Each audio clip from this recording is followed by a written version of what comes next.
Concept Builder. तो hello, welcome to Concept Builder. तो आज हमारे पास एक इनहेरिटेड डिसऑर्डर या जेनेटिक डिसऑर्डर है, टॉपिक है जो कि बायोटेक का भी थोड़ा पार्ट है, थोड़ा बायोकेमिस्ट्री का पार्ट है। ठीक है, तो डिसीज का नाम है लेस निहान सिंड्रोम। ये जो सिंड्रोम है मेनली ऑकर जो होता है due to deficiency of the HGPRT enzyme, hypoxanthine guanine phosphoribosyl transferase enzyme की डिफिशिएंसी की वजह से ये डिसऑर्डर होता है।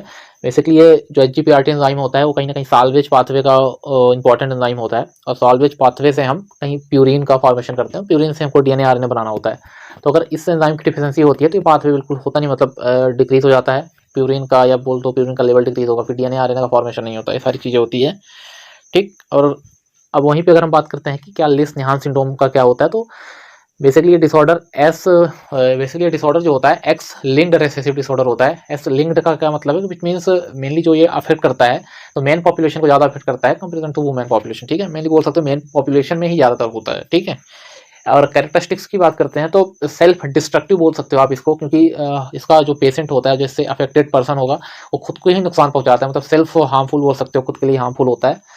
And self destructive self harmful injury, खुद की बॉडी को इंजरी पहुंचाता है। तो उसमें क्या क्या सिम्टम अपने को देखते मिलते हैं, तो मेनली बाइटिंग सिम्टम अगर आप देखते हो तो जो नेल बाइटिंग होती है, बहुत ज़्यादा नेल बाइटिंग करते हैं जो पेशेंट्स होते हैं, बहुत ही ज़्यादा नेल बाइटिंग। तो मतलब नॉर्मल नेल बाइटिंग तो आप सभी लोग ज़्यादातर करते हैं नॉर्मल, लेकिन बहुत ही ज़्यादा एक्सेसिव होता है। ठीक है, आप फिगर में देख सकते हो, लाइक नेल बाइटिंग हो गई, एंड आप ये लिप बाइटिंग देख लो, साथ में टंग बाइटिंग है, देखो बहुत ही ज़्यादा ही कुछ डेंजरस लग रहा है। ठीक है, सिम्टम इसका कैरेक्टरिस्टिक्स है बोल सकते हो आप। And lip biting is a good when it occur between two opposite genders, but यार खुद से ही अगर खुद का बहुत दिक्कत होती है ना, समझ रहे हो चीज़।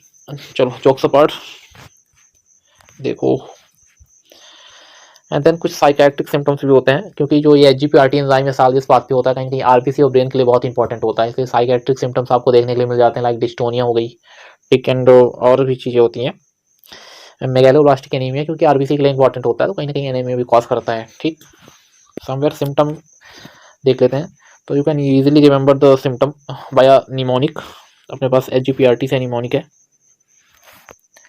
तो एचजीपीआरटी, तो देखो क्या चीज़ है कि प्यूरिन जैसे अगर रिसाइकल नहीं होता तो प्यूरिन क्या करता है, यूरिन एक्यूमुलेट होता जाता है, देन कन्वर्ट हो जाता है यूरिक एसिड में। अगर यूरिक एसिड बढ़ा बॉडी में तो हाइपर यूरिसीमिया हो जाता है। ठीक, हाइपर यूरिसीमिया हुआ।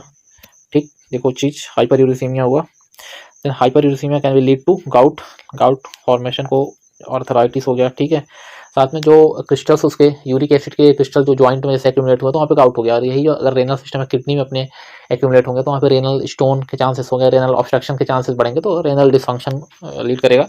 एंड जो यूरिन का कलर है ऑरेंज या रेड कलर में हो जाता है। साथ में आर्थराइटिस आप देख ही रहे हो, साइकेट्रिक है ही, तो अपन निमोनिक से कैसे याद रख सकते हैं, तो बाई नेम इसके नेम से ये जीपीआरटी से इसको मेमोराइज कर सकते हैं।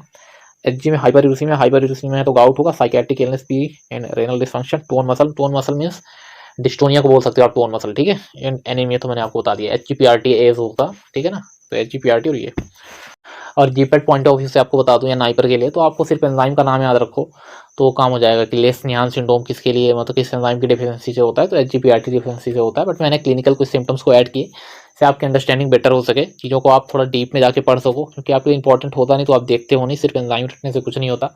सो raise your level of study and thank you guys.